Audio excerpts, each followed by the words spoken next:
गांव के लोग मिलजुल कर काम करते थे, एक दूसरे का सहारा बनते थे। लेकिन एक बुढ़िया के श्राप से मधुपुर गांव में साल भर ठंड रहती है और यादवपुर गांव में साल भर गर्मी पड़ती है। इसके कारण दोनों गांव में अजीब अजीब घटनाएं होने लगी। अरे दोस्त, कैसे हो भाई? क्या हाल चाल है? और ये पैकेट लिए कहाँ जा रहे हो? हाँ, अच्छा ही हूँ, और क्या खराब रहूंगा क्या? अरे भाई, साल भर गांव में गर्मी हो तो कैसे रह सकते हैं? खेती बाड़ी भी ठीक से नहीं होती है। अच्छा सुनो, एक काम कर सकते हो दोस्त, हमें ऐसे फसलों की खेती करनी होगी जो सर्दी गर्मी हर मौसम में फले। देखता हूँ, तू तो टमाटर के पौधे लगाने जा रहा है? हाँ और क्या। अरे मैंने सोचा सर्दी में टमाटर की पैदावार अच्छी होती है तो टमाटर लगाकर देखता हूँ, शायद पैदावार अच्छी हो जाए तो मजा आ जाएगा। क्यों? हाँ, एक समय हम भी कितने सुखी रहा करते थे। मस्त नदियों में मछली, खेतों में भरपूर फसल। अरे अब वो सब कुछ कहाँ, कुछ भी नहीं रहा। अरे मित्र, काश वो दिन फिर लौट आते तो कितना अच्छा होता। और नहीं तो क्या, बुढ़िया के श्राप से ही तो ऐसा हुआ है। लेकिन ये बताओ, बुढ़िया का घर तो यादवपुर में है, फिर उसने श्राप मधुपुर को क्यों दिया? अपने गांव को श्राप क्यों दिया, ये समझ नहीं आया। अरे बात ये है कि बुढ़िया की बेटी ने मधुपुर गांव के रमेश बाबू के भाई से शादी कर ली थी। अब रमेश बाबू ने वो शादी कभी मानी नहीं, और इधर यादवपुर का रतन मियाँ रमेश के कहने पर बुढ़िया की बेटी को मार देता है। तो क्या है कि बुढ़िया की बेटी जब मरती है तो वो किसी की पत्नी थी। किसकी? रमेश बाबू के बेटे की। तो रमेश बाबू का बेटा भी आत्महत्या कर लेता है।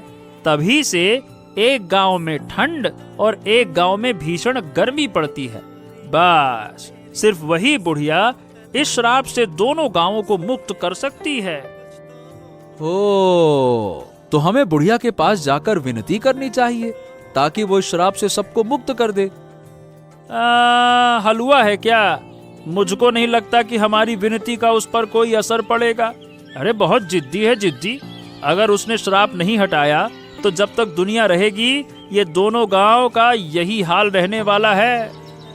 अरे ये हाल वो हाल छोड़ो, चलो दोस्त, मैं जाता हूँ खेत में। धूप चढ़ गई तो पौधे लगा नहीं पाऊंगा।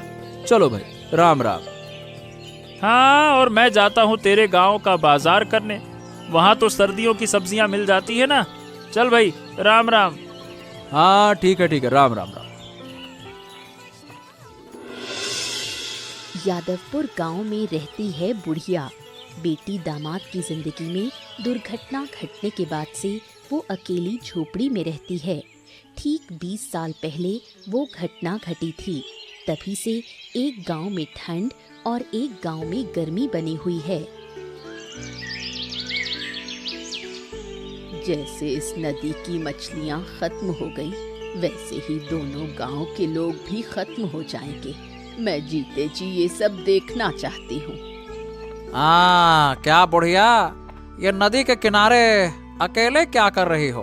बेटी का दुख अभी तक भुला नहीं पाई हो क्या? अरे भाई, अब तो दोनों गांवों को श्राप से मुक्त कर दो।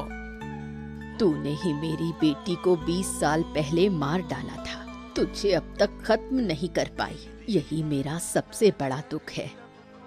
अरे इतने सालों बाद भी तेरी जिद देखकर हैरानी होती है। अरे भाई, जो होना था सो हो गया। अब तो तू दोनों गांवों के लोगों को चैन से जीने दे।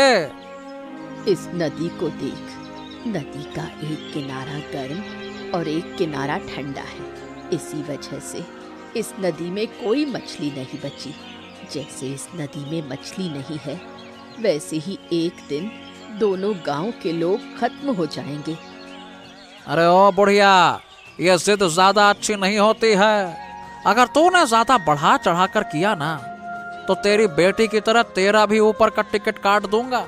हाँ, भेज दे, तुझे किसने रोका है? मुझे ऊपर भेज देगा तो मैं अपनी बेटी के पास रह पाऊंगी।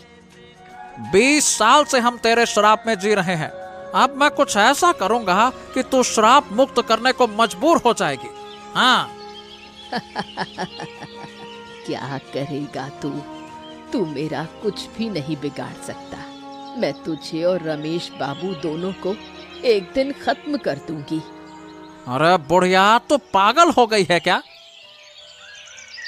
ठंड और गर्मी की वजह से दोनों गांव में खेती ठीक से नहीं हो रही, जिसके कारण अमीर लोग भी गरीब हो गए हैं। इस बीच भीषण ठंड में राहुल का परिवार बहुत कष्ट में है। इतनी ठंड है कि अब और सहा नहीं जा रहा। देखना, एक दिन ठंड से जमकर मर जाएंगे हम। क्यों ना हम इस गांव को छोड़कर कहीं और चले जाएं, जहां सामान्य तरह से जी सके। अरे कहाँ जाएंगे मिनती, हम कहीं और गए ना तो हमें भीख मांग कर जीना पड़ेगा, ये भी सोच लो। कुछ दिन बाद यहाँ भी हमें भीख मांग कर जीना पड़ेगा। भीषण ठंड में खेती भी ठीक से नहीं हो रही। अरे अब मैं क्या सोच रहा हूँ कि कोई छोटा मोटा काम शुरू कर दो। खेती से क्या है कि अब जिंदगी चल नहीं रही है, और इस ठंड में तो रात में नींद भी नहीं आती है।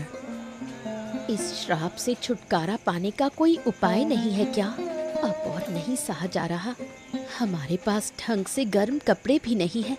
रात भर ठंड से नींद उड़ जाती है। अरे वही यादवपुर गांव की बुढ़िया है इस श्राप के पीछे। सिर्फ वही चाहे तो दोनों गांवों को श्राप से मुक्त कर सकती है। अगर वो मर गई तो क्या होगा? क्या होगा क्या?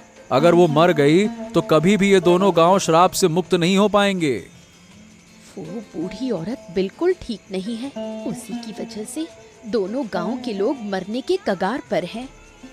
हाँ, उसके दिल में वैसे बहुत दुख है। उसी दुख के कारण उसने ऐसा किया है। दुख है तो क्या पूरे 2 गांव को इस तरह कष्ट देगी? लोग दिन प्रतिदिन कष्ट झेल रहे हैं और वो बुढ़िया बैठकर देख रही है। मैं क्या कहता हूँ, हम सबको ना मिलकर उसे समझाना होगा। उस गांव में मेरा एक दोस्त किरण है, उससे बात करके किसी दिन बुढ़िया के पास चलना होगा। क्या कहती हो? जितनी जल्दी हो सके कोई रास्ता निकालो, वरना अब सहा नहीं जा रहा। हाँ चलो, देखता हूँ क्या कर सकता हूँ। मधुपुर गांव के रमेश बाबू बहुत अमीर और घमंडी हैं। उनका इकलौता भाई 20 साल पहले आत्महत्या कर गया था। फिर भी रमेश बाबू का अहंकार एक उंगली भर भी कम नहीं हुआ। 20 साल बाद मुझे क्यों बुलाया है? मेरे गांव में गर्मी इतनी है कि सहन करना मुश्किल है, और आपके गांव आओ तो सर्दी इतनी है कि लगता है कि आदमी कुल्फी बन जाएगा।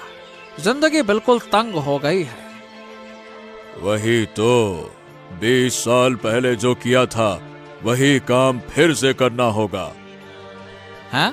अब मुझे क्या करना होगा? इस बोतल में एक तरह का जहर है। इस जहर को किसी भी तरह से बूढ़ी को चढ़ाना होगा। क्या बात कर रहे हो? अरे बूढ़ी को मार दोगे तो ये दोनों गांव कभी भी इस श्राप से मुक्त नहीं हो पाएंगे। दिमाग तो ठीक है ना? ये जहर मैंने एक साधु बाबा से लिया है। साधु बाबा ने बताया कि दोनों गांव को अभिशाप से मुक्त करने का एक ही तरीका है, उस जहर से बूढ़ी को मारना। क्या बात कर रहे हो? ठीक है, अगर ऐसा है तो मैं ये काम कर दूंगा, पर हाँ, पैसे ज्यादा चाहिए होंगे।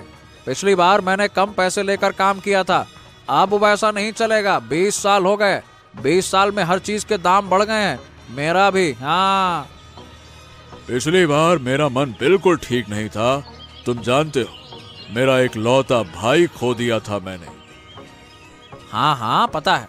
अगर बूढ़ी को मारने के बाद भी गांव वाले अभिशाप से मुक्त नहीं हुए तो क्या करेंगे हम? ये आप सोचकर बताइए बताइए।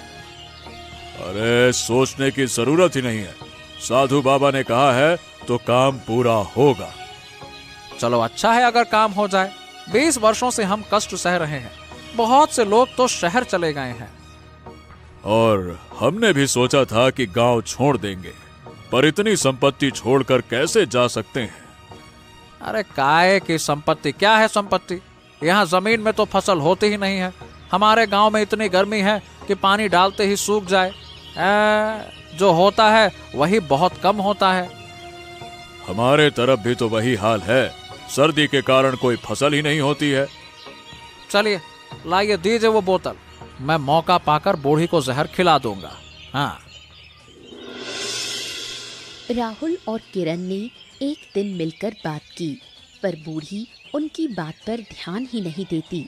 बूढ़ी बार बार कहती है जब तक वो रमेश और रतन को खत्म नहीं कर देगी, दोनों गांव अभिशाप से मुक्त नहीं होंगे। ओह, अरे बाप रे बाप, पसीना पसीना हो गया।